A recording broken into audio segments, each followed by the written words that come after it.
네, 안녕하세요. 박종사입니다. 2023년 12월 22일 금요일장 마감 방송 간단히 하도록 하겠습니다. 금요일 밤에는 나스닥이 추가적으로 0.2% 정도 상승했고요. 우리 야간 선물은 351.90으로 1.2포인트 상승해서 마감했습니다. 미증시는 지속적으로 낙관론이 확산되고 있고요. 중국 증시와 반대로 중국 증시는 비관론이 확산되고 있는 시기입니다. 상당히 대비되고 있고요. 미국 증시는 일단 이제 볼린저 밴드를 타고 함께 오르는 시기로 보통 이같이 수급이 한쪽으로 개인들이 쏠려 있는 경우 일단 데이터상으로는 3개월에서 6개월 정도 중간에 만기 한번 끼고 내만휴의 날 이제 선물 만기 한번 끼고 그렇게 연속적으로 진행이 되는 경우가 많았습니다. 지난 3월에서 7월 사이에는 이제 6월 내만휴의 날을 끼고 4개월 정도 그 흐름이 지속됐던 시기였죠.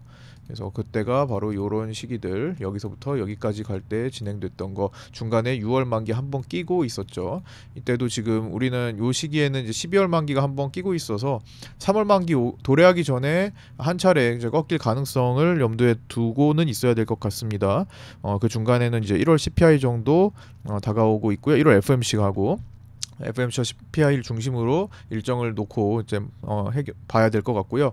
금리 인상이 일단 종료가 되고 금리 인하가 어느 시점에서 또 얼마만큼 진행되는지 여부에 주목을 해야겠죠. 어쨌든 뭐 데이터는 근데 그냥 데이터일 뿐이기 때문에 이렇게 이런 데이터들이 있어도 3에서 6개월 가나 그러면은 대략적으로 지금 이게 10월 말부터 진행됐던 거니까 한 3개월이면은 1월 달이죠. 1월 한 마지막 주에서 이제 4월까지도 이렇게 갈 수 있다 이렇게 생각을 할 수 있는데 반드시 뭐 데이터대로 만들어지는 건 아니겠죠. 확률적으로 접근을 해야 됩니다. 시장에 낙관론만 남아 있어서 한번 이제 터지기 시작하면 모두가 다 차익 실현을 하고 싶어하는 경우가 생길 수가 있어요. 그래서 항상 주의해야 될 것 같습니다. 그러나 어쨌든 데이터상으로는 3개월에서 6개월 정도는 시장이 랠리를 펼치는 경우가 많았다라는 거. 그래서 수급 변화에 주목을 해봐야 되겠고요. 우리 증시는 일단 중화권 증시하고 디커플링 되는 시기에서 미국하고 연동이 되고 있기 때문에 미국 증시를 상당히 주시해야겠죠.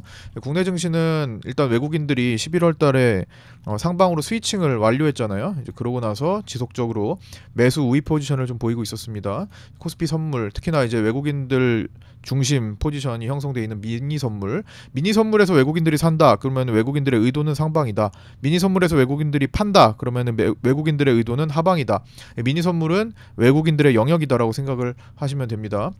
코스피 선물, 미니 선물, 옵션 모두 다 외국인들은 상방 중심으로 지금 전개를 하고 있다라는 거. 그러나 이제 해지도 해야겠죠. 달러 선물 쪽으로는 매수 누적이 우위되면서 환율은 상승에 베팅하면서 이제 해지되고 있다.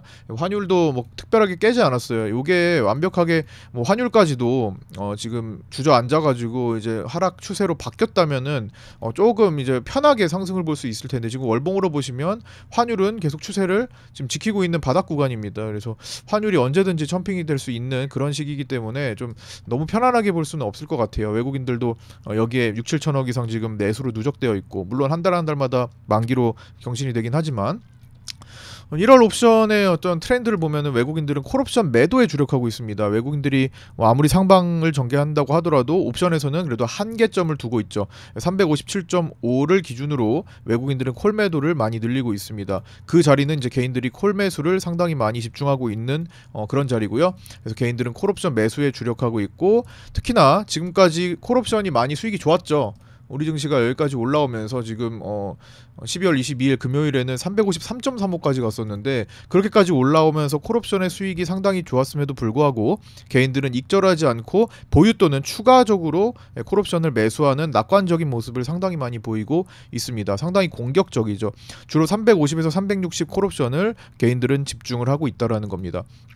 금융투자는 초반에는 이제 풋옵션 매수에 주력하면서도 혹시 모르는 이제 상승에 대비하면서 양매수를 좀 보여주고 있습니다. 그래서 금융투자는 양매수를 하다가 이제 1월 만기가 한 10거래일, 5거래일 뭐 이렇게 얼마 남지 않았을 때는 이제 양매도로 바꾸는 특징이 있죠. 그래서 언제쯤 바꾸는지. 근데 12월 달에는 진짜 끝까지 풋옵션 매수를 고집했었는데 금융투자가 매집했던 풋옵션은 다 날렸죠. 그래서 이번에는 과연 어떤 선택을 할지 주목해봐야 될 것 같고요. 그래서 뭐 금요일에는 아래 지지 라인 350.4를 제가 제시해 드렸습니다. 일단 아침에 프리장 때 다 올라서 아침 9시 2분에 고점을 찍었잖아요. 그래서 그러면서 급락을 하면서 오늘 윗꼬리 음봉을 달았었는데 금요일에 제가 요 뒤에 뭐야 고점 찍고 조정받네라는 걸 확인하면서 당일 이제 고가로 가면은 이제 이걸 넘어서면은 이제 멀리 가는 구조가 되면서도 아래로 지지는 1차 350.4를 제시해 드렸습니다. 파생반에서 이제 그 뒤에 많이 오르진 못했어요. 그냥 지지만 되고 끝났습니다. 하루 종일 그 자리를 이탈 없이 350.2로 이제 지지를 최종 저점이 나오면서 그 자리를 이제 지지하면서 끝났는데 야간 선물로 나스닥과 함께 요 자리를 이제 완전히 지키고 올라갔죠. 야간 선물이 352 근처까지 갔으니까 월요일 이제 화요일이죠. 화요일은 올라서 시작할 가능성이 뭐 높아졌죠. 미국 증시도 크리스마스 휴장일이고 우리랑 같이 월요일에 쉬고 화요일에 들어가니까. 자, 어쨌든 화요일은 그렇게 해서 위클리 옵션 월요일 만기일이 되는데 수년제를 선택했기 때문에 화요일 만기예요. 그래서 그날 어디서 시작할지 일단 갭이 떠서 시작하니까 개인들이 값싸진 풋옵션에 또 집중을 해주는지 아니면 원래 매집하고 있던 원래 좀 주력하고 있던 콜옵션 쪽으로 좀 가주는지 체크할 필요가 있겠습니다. 어쨌든 금요일에 제시해드린 그 지지 라인을 보면서 이제 접근하신 분들 우리 파생반 분들의 수익 인증이 이렇게 올라왔고요. 시너지를 내신 분들 622만 원 수익도 계시고. 뭐 200만원, 188만원, 60만원대, 50만원대도 보이고 뭐 그러네요. 다양하게 분표가 돼 있는 모습을 확인할 수 있었습니다. 어쨌든 축하드리고요. 저도 또 올 한 해를 잘 마무리할 수 있도록 분발하도록 하겠습니다. 자, 어쨌든 351.9로 위클리 옵션 만기일 화요일에 요걸 반영해서 시작한다라는 거 그렇게 좀 체크를 하시고요. 금요일에 장중 라이브 방송 때 이제 같이 이제 얘기를 나눴던 것 중에 하나가 이제 시장 거래대금 최상위 종목에 대한 관전 포인트였습니다. 그래서 한 4가지 정도를 좀 주의 깊게 같이 보면서 살펴봤는데 삼성전자가 이제 763 즉 76,300원을 찍고 거기가 보시면 자, 삼성전자 주가 차트를 보시면 삼성전자가 자, 왜 KBG가가 있냐? 삼성전자가 763 자리가 딱 지금 핑크 라인으로 되어 있죠. 여기가 전체 삼성전자 종합 저 위에서 96,800원 찍을 때와 51,800원 찍을 때를 통틀어서 이제 피보나치 조정대 618 자리예요. 그렇죠? 의미 있는 자리에서 딱 멈췄습니다. 거의 정확하게 멈췄죠. 그래서 요 지점을 찍고 다시 76,000을 회복하나 요거를 이제 책 좀 장중에 같이 좀 관심 있게 살펴봤었죠. 결국에는 이제 759 75,900원으로 끝났으나 양봉 마감을 하면서 좀 긍정적으로 보이고요. 여기서 이제 야간 선물이 더 떴기 때문에 위쪽으로 돌파 시도할 수 있는 화요일이 될 가능성도 있지만 어쨌든 요 자리를 완벽하게 뚫어내야겠죠. 여기는 어쨌든 저항으로 작용을 할 겁니다. 갭으로 뚫어내는지도 좀 봐야 되겠고요. 갭으로 뚫어내면은 좀 편할 거예요. 그 다음에 HMM 할인 피인수 이슈로 좀 급등했었는데 거기에 이제 신영증권에서 매도 리포트가 같이 나오면서 위아래 꼬리가 싸움이 좀 치열하게 진행되고 있죠. 그리고 HMM 노조에서 이제 그 할인에 대해서 할인 피인수 되는 걸 반대하고 있습니다. 보시면 뭐 산 넘어 산이다. 할인그룹이 HMM 인수 본계약을 체결하기도 전부터 고비를 맞았다. 그래서 HMM 노조는 할인의 인수에 반대하면서 선상 시위를 벌이고 있고 신용평가사들은 할인 지주와 페노션의 재무 상황 악화를 우려하고 있다. 이렇게 나오죠. 그래서 이것도 지금 난항을 겪고 있습니다. 이렇게 편하게 인수를 하고 넘어가는 그런 상황이 아니어서 이 거래대금이 좀 많이 집중되면서 좀 움직임이 앞으로 많아질 것 같습니다. 그래서 이것도 좀 관전 포인트로 좀 삼았었고요. 특히나 뭐 HMM을 그 급등이 크게 나왔던 날에 단기적으로 파생반에서 이제 쇼포지션 좀 관심을 좀 가졌잖아요. 그래서 올려드렸는데 뭐 공식화시키지 못해서 좀 아쉬움도 있었고 단타를 할 수 있었는데 그렇게 보고 그 다음에 에코프로비엠이 30만원과 32만원의 라인을 좀 잡아드렸는데 종가상으로 32만원을 넘어서 끝나면 상승세가 유지되고 30만원을 이탈해서 끝나면 이제 하락으로 전환될 가능성이 높아진다라고 말씀을 드렸죠. 30만원 이탈해서 끝났지만 하단부에 이제 지지라인이 하나 딱 있는데 요거를 이제 완전히 이탈하게 된다면은 이제 위에는 이제 완전히 저항이 돼 버립니다. 그래서 여기까지 밀리는 가능성도 염두에 둬야 되고요. 뭐 지금까지 파른봉이네요. 연속 파른봉. 파른 하나 둘 셋 넷 다섯 여섯 일곱 여덟 개죠. 파른 봉우를 보였음에도 뭐 가격은 그렇게 떨어지지 않았어요. 이제 30만 원 종가 이탈한 거니까 지난번에 수지 공시 강한 거 나오고 나서는 뭐 처음으로 갭을 지금 메우는 시도하는 30만 원 이탈이 됐으니까 종가상으로 좀 주목을 해봐야 될 것 같고요. 얘를 왜 주목하냐? 뭐 2차전지가 뭐 어떻고 이런 건 상관없습니다. 코스닥의 움직임 때문에 그렇죠. 코스닥에서 셀트리온헬스케어 빠지고 앞으로 이제 주요 종목들 코스닥 상위권 종목들이 대거 코스피로 이전하는 이슈가 있기 때문에 뭐 LNF나 포스코 DX나 셀트리온 헬스케어 그다음에 뭐 HLB까지 해가지고 코스피로 이전하는 이슈가 있기 때문에 코스닥의 에코프로 BM이 가장 너무나 압도적으로 중요해져서 계속 살피는 거죠. 코스피의 삼성전자를 살피는 느낌으로 보시면 됩니다. 계속 이제 주목하고 있을 거고요.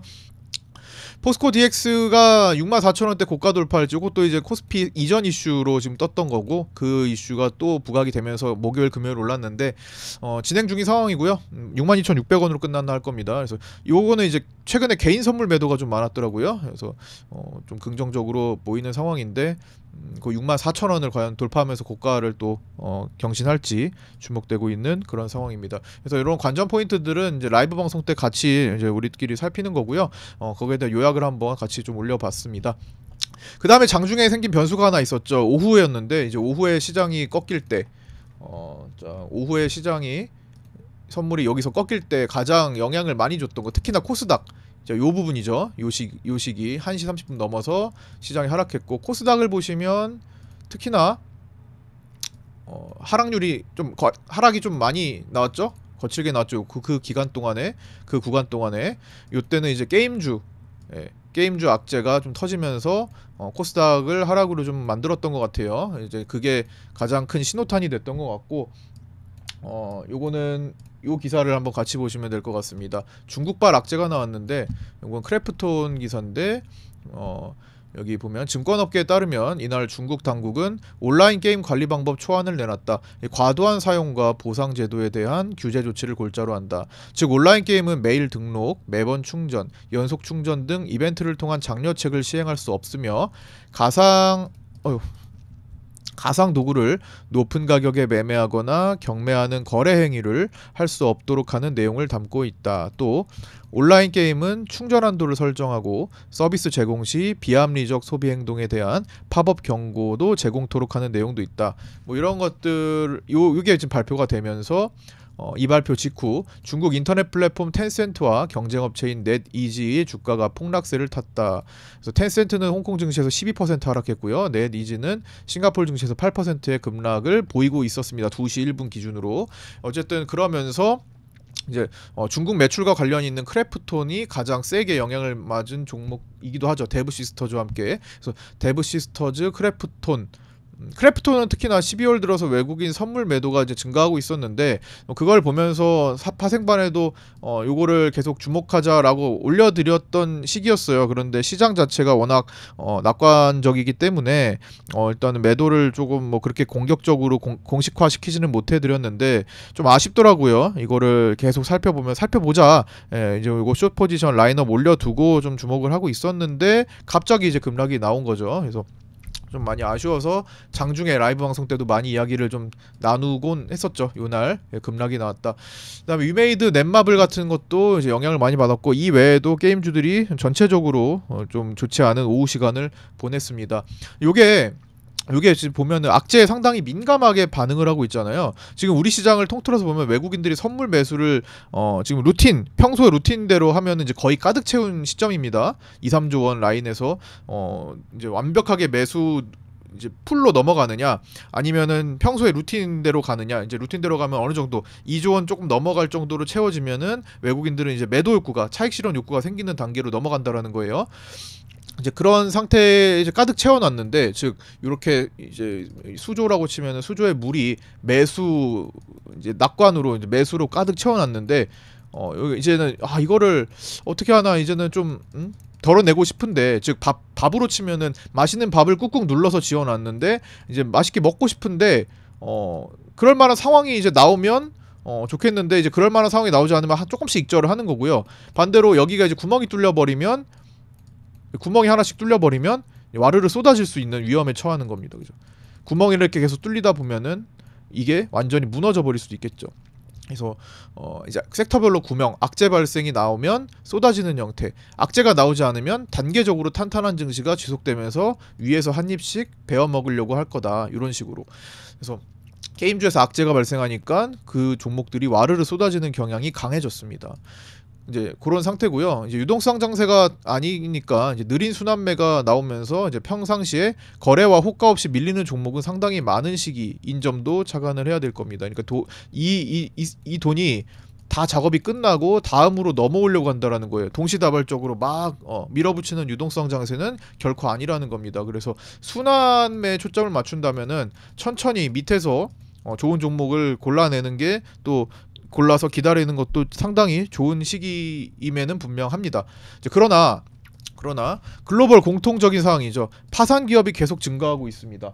자, 지금 현재 보시면 기사를 보시면 법인 파산 비율 올해 역대 최고를 기록하고 있습니다. 중소기업 잔혹사가 본격화된다.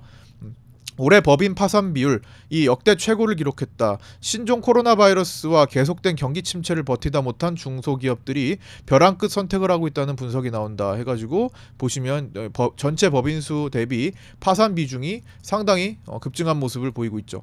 그래서 이게 우리나라뿐만 아니라 글로벌 공통사항입니다. 이제 미국도 30% 정도 증가했다고 하잖아요. 1년 전 대비해가지고 파산 기업이. 그래서 내년 1월부터는 이거 조심해 하셔야 돼요. 내년 1월부터는 특히 이제 1월 포함해서 1, 2, 3월 이제 1분기 때 가장 특히 조심하셔야 되는데, 시장 회복기에 함께 반등하지 못한 종목들 중에서 시장이 반등을 하고 있는데 뭐 순환매 때문에 기다린다 이거예요. 시장은 이렇게 반등을 하고 있는데 그 종목은 기다리다가 끝내 올라가지 못하고 밀리는 종목들 분명히 있습니다. 그런 종목들 중에서 부채 비율이 1,200% 선을 넘거나 22년도 이후에 지속적으로 이자 보상 배율이 1.0 미만으로 유지가 되고 있는 기업은 극도로 조심해야 합니다.